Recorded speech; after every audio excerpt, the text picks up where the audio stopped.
Hey, what's up, guys? Welcome to the Real Talk podcast, where we talk about things that we can't necessarily talk about maybe on a Sunday morning or in a sermon because there's not enough time, but also just because this is a more like real kind of intimate format. And so we want to talk about something that's probably something that don't get realer than this, and that's just like marriage, right? Just marriage in general, which is hard enough. I think about marriage as being like trying to drive in reverse, but then on top of that, you're adding a pandemic. So we're going to talk about marriage in the middle of pandemic. And so I know everybody right now who's married or maybe courting or dating or whatever, their ears are pricking up right now. So let's talk about that a little bit. And first question for you is, man, how has marriage been for you personally in this season, maybe in difference to seasons past? Well, now I want to preface this by saying, and I know I've talked a lot about this and even preached on this, like, you know, in marriage, we have a good marriage, we have a strong marriage. We've had our issues, especially when we had our first kid. That was a big transition for us. We had to basically relearn how to be married and how to love each other. So we've definitely had our things in our relationship that we've had to work through and our difficult moments for sure.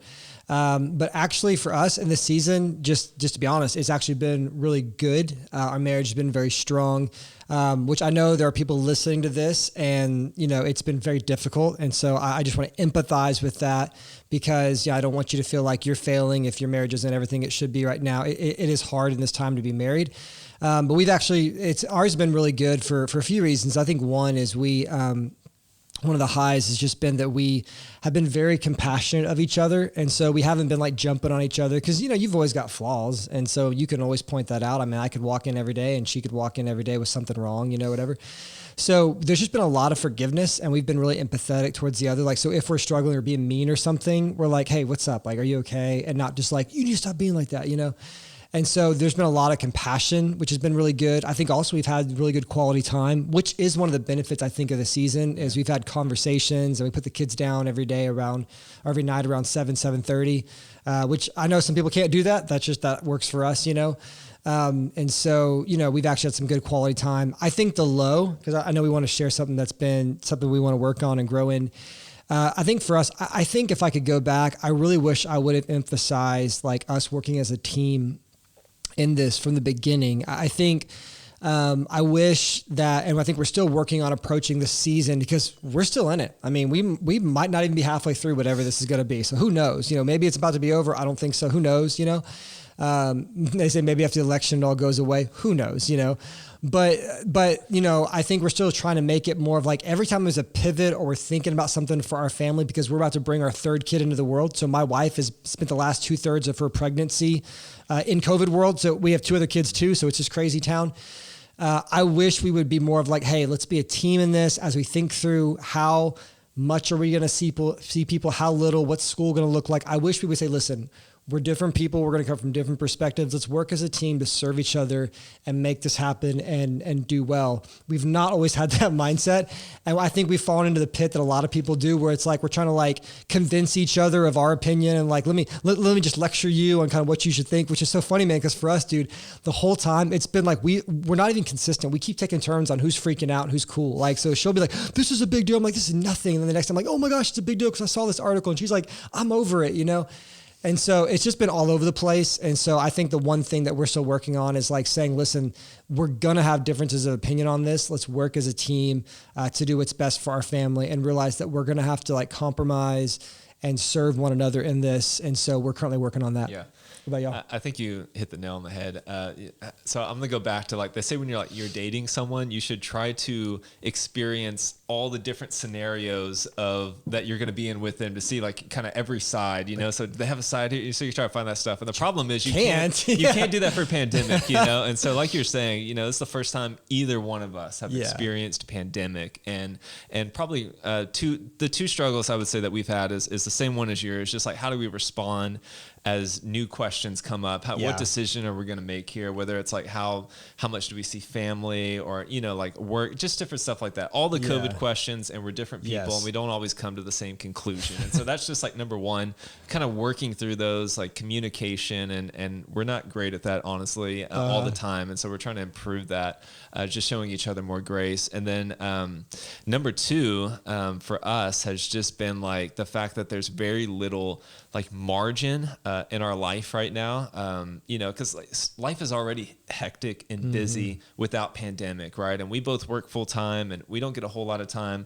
with our son Cameron, and so like it just feels like there's so little margin for error in our lives. And so now pandemic's on top of that, and it just feels like things could change in a day, and they could turn for the worse, and we can be up and down. And so in that little margin, we're often pushed over to the point to where we say something we regret, or we get mad at each other. And I've just noticed that I've gotten more irritated or angry at things that just really aren't a big deal. And I think that's because of just the anxiety and the stress that's over the world. And most people are experiencing that. Yeah, exactly. So question number 2, man, just kind of what is, as we think about pandemic, just maybe a 2-part question. One is like, how do you think pandemic has specifically been impacting marriages, but then also just make it more personal again, just strategies that you guys are using to make sure your marriage is thriving and strong?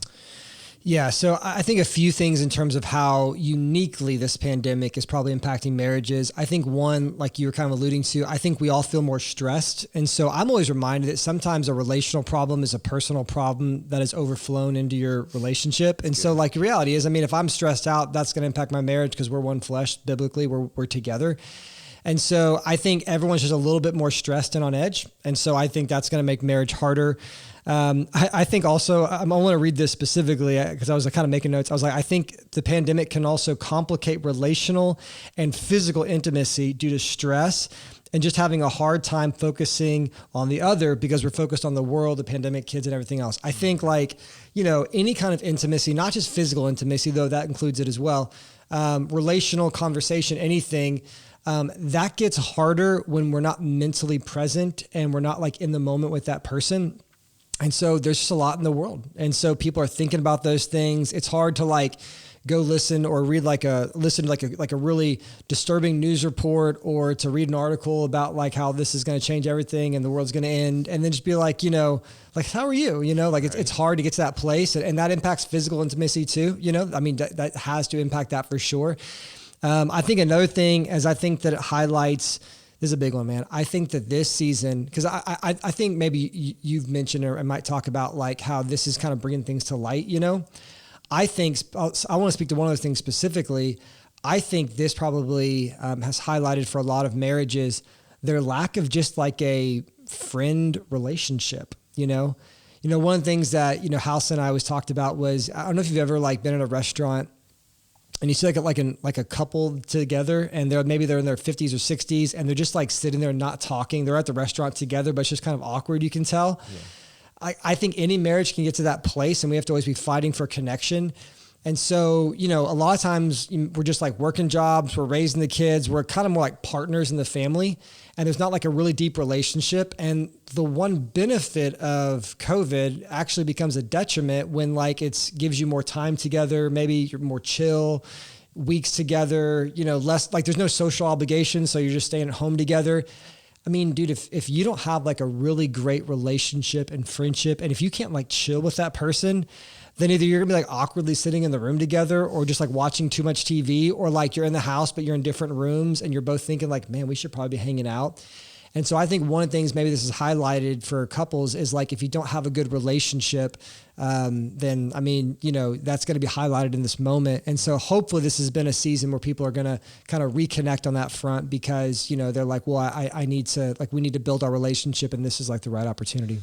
Yeah, man, I have a few things. I'm just thinking of like different scenarios that people may be in right now. Like number one, you've got a lot of people at home. Some people have gone back to work now, but kind of early on in the pandemic, you had people kind of at home together. And like you're saying, when you spend a lot more time with someone, then it definitely changes the dynamic. And so there's, I could think of that as being something that's really made this a unique season for people, but also just like, man, I'm just thinking about different couples that I've talked to. And, I was listening to someone talk about the fact that like he and his wife would be at home, and they, like you were saying, they'd both be on their phone looking at like pandemic type stuff. And they were there for like 2 hours, but they had never like talked to each other. And then it's like time to go to bed. And so like that is not time like spent together, know? And so like, as you're saying, like as we're focusing out more in the world, we have less attention and focus on like our spouse, like in front of us. And so that's been like one thing. I know for me personally, what's been kind of unique is I know that like there's like fear of like finances maybe in this season, you know, and just kind of like, what does the future hold? What does the economy Oh, hold? that's a And good so one, for yeah. us personally, and I'll confess this, just like how I know early on, you know, Sarah would work, and when she works more hours, she gets more money. And so I know that there was a time where like I think she had the option of maybe working a little bit more, and I kind of like maybe like pushed her to do that Yeah. as opposed to like being able to come home and hang with Cameron and I. And so I made the pragmatic, fearful decision as opposed to like what is truly best for my marriage, and then trusting God with the rest, you know? And so I just think that fear and that anxiety can really get itself into the relationship and make you forget what's truly important, which is like, this is what's got to last through the pandemic. You know, everything else, you know, Dave Ramsey always talks about like the 4 walls, you know, you got to protect your 4 walls, like protect your marriage. That's like number one, you know, and then worry about the other stuff. You can make more money. Yeah, exactly. So that's been the big thing for us, is just a reminder that like we want to make it through together strong, not one person running and the other person limping. But anyway, so let's talk a little bit about just maybe someone who's listening right now who is maybe struggling in pandemic. They maybe just like their marriage is in a place where like they've never been at before. Just kind of speak to them and provide a little hope and maybe some practical steps. Yeah, well, I want to share some things that really kind of feel like have been good for us in this season, like for our relationship. I think one, I mentioned it earlier, it's just, I think showing a lot of compassion in this season has been really important for us. And so I think like just giving each other a break, you know, is so important. Like life's tough, you know, and like we all know we have stuff we have to work on, you know. And so I think like really showing like compassion to your spouse for us has been important.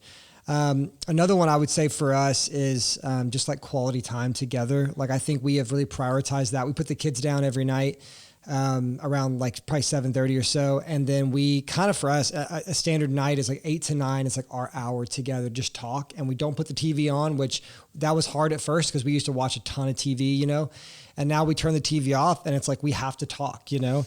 And sometimes it takes some time to get the conversation rolling. And sometimes we talk about the same few, like the cul-de-sacs over and over again, you know, but we've actually gotten a lot better at it, you know? And so we have good conversation. And so I think if somebody is struggling in this season, I would just really offer them like those two things. I would say that just be really compassionate towards one another and focus more on like serving the other and like asking one another how I can serve you, and less on like, hey, here's what I need you to do for me, you know?